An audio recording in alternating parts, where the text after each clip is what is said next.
Facts about Markus Garvey. Marcus Mosiah Garvey Jr. was born on 17 August 1887 in St. Ann's Bay, Jamaica. His parents were Marcus Mosiah Garvey Sr., a stonemason, and Sarah Jane Richards, a domestic worker. The Garveys had 11 children, 9 of whom died in early childhood. Only Marcus Garvey and his eldest sister Indiana lived to adulthood.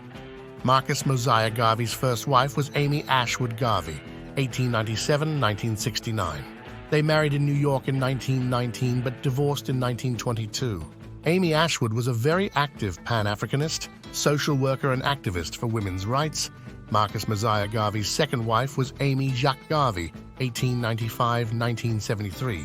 They married in New York in 1922 after his divorce. She was his personal secretary. Amy Jacques played key organizational roles in the UNIA and was instrumental in teaching people about Marcus Garvey after he died. She and Garvey had 2 sons, Marcus Garvey Jr. and Julius Winston Garvey. Garvey came to England in 1912. Marcus Garvey worked at the offices of the African Times and Orient Review Journal under the leadership of Deuce Muhammad Ali, the famous black nationalist and journalist.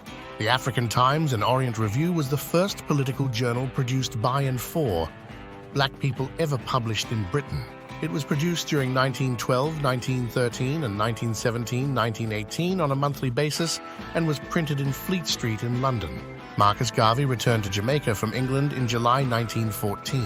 With the help of an associate, Enos J. Slowly, and about 4 others, he created the Universal Negro Improvement Association and African Communities League and launched it on 1st August 1914, which is Emancipation Day in British-ruled Caribbean.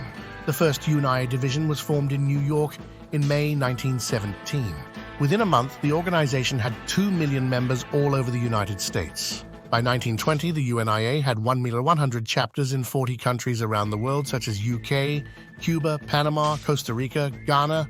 By 1926, the membership of the UNIA had grown to over 11 million members. Marcus Garvey built the largest black organization in history. In 1918, 9 years after the failure of his first newspaper, the Watchman Garvey and the UNIA created the Negro World. It quickly grew from being a weekly into a worldwide phenomenon with a peak circulation of 200,000. It featured reports from UNIA chapter, poetry, literary excerpts, a women's page, and commentary on global events significant to black people. It had sections in Spanish and French. Colonial authorities feared the Negro world, and it was banned in many countries such as Belize, Trinidad, Guyana, Jamaica, and several African countries. Garvey and other black activists were partly inspired by the Irish movement for independence from English rule and thus named the UNIA headquarters Liberty Hall after Liberty Hall in Dublin, Ireland, which was the symbolic seat of the Irish Revolution. Located at 114 West 103rd Street in New York City, the New York City Liberty Hall had a seating capacity of 6,000. It was dedicated on July 27, 1919. Garvey held nightly meetings at Liberty Hall that drew up to 6,000 people at a time. For the entire month of August 1920, Marcus Garvey's UNIA-ACL organization held its first international convention in New York City. Most events were held at the New York Liberty Hall. Its biggest events were held at New York City's world-famous Madison Square Garden. An estimated 25,000 black people attended the convention from all around the world. Delegations from 25 African countries were in attendance as well. The convention adopted the Declaration of the Rights of the Negro Peoples of the World, which was one of the earliest and most complete document advocating human rights and detailing the abuses against black people worldwide.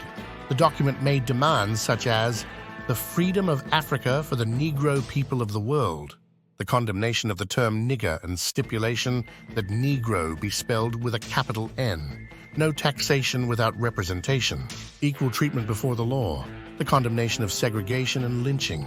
Marcus Garvey launched the UNIA's first major commercial venture, the Black Star Line Steamship Corporation in New York in 1919. The goals of the corporation were to establish an efficient mode of transportation, communication, and trade among black people worldwide, and to enhance the stature, self-image, and pride of these communities.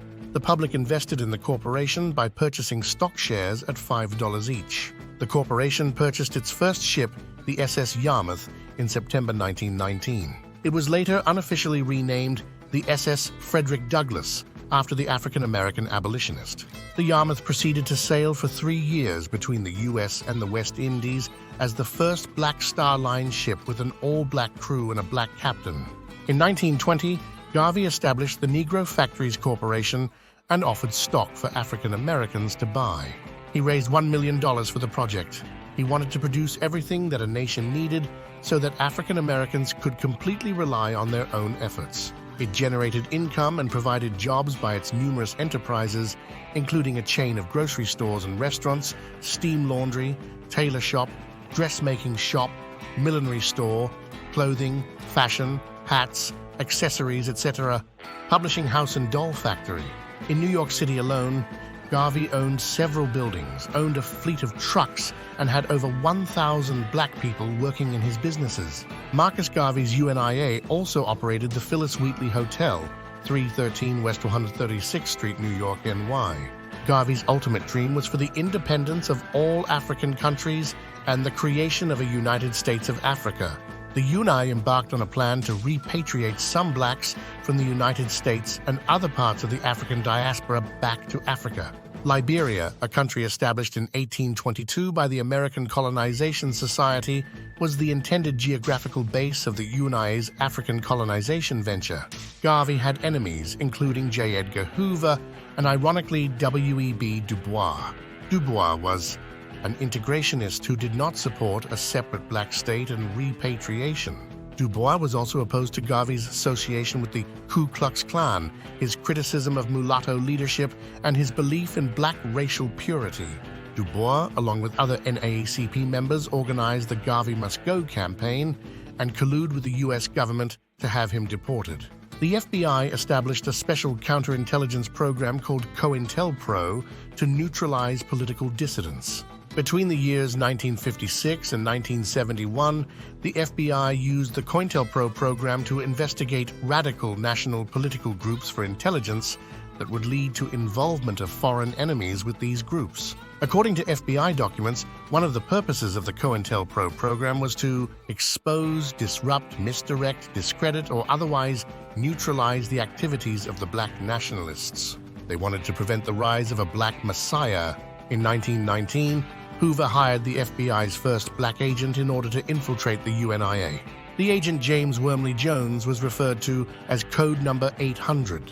One of Garvey's close confidants, Herbert Boulin, was a spy for the FBI known as Agent P-138. In 1923, when his steamship company went bankrupt, Garvey was convicted of mail fraud by using the United States Mail to fraudulently collect money for investment in a ship that was never acquired.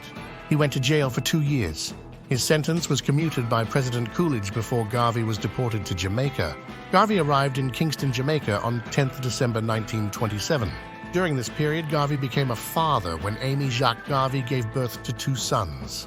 In 1928, Garvey created the People's Political Party, PPP, which was Jamaica's first modern political party and the first to defend the interests of the black majority. The party's manifesto called for official representation in the British Parliament, a minimum wage, land reform, a Jamaican university, judicial reform, a government-run electrical system, public high schools and libraries, and a national opera house. In an effort to rebuild the international influence of the UNIA, Markus Garvey moved to London in March 1935. In London, Garvey continued to speak extensively, appearing frequently at Speaker's Corner, Hyde Park. Garvey had a stroke in January 1940, which left him partially paralyzed. In May 1940, George Padmore wrote an article stating that Garvey had died, which upset Garvey, and he suffered a second fatal stroke or heart attack. Garvey died on 10 June 1940 in London at age 53 without having set foot in Africa. Markus Garvey has inspired every major black movement of the 20th century, both in Africa and the Americas. Followers of Garvey's ideology include Hon. Elijah Muhammad, Minister Louis Farrakhan, Malcolm X, and Martin Luther King Jr. Also leaders of African independent states such as Presidents Nnamdi Azikiwe, Kwame Nkrumah, Jomo Kenyatta, Nelson Mandela, Patrice Lumumba, and Julius Nyerere.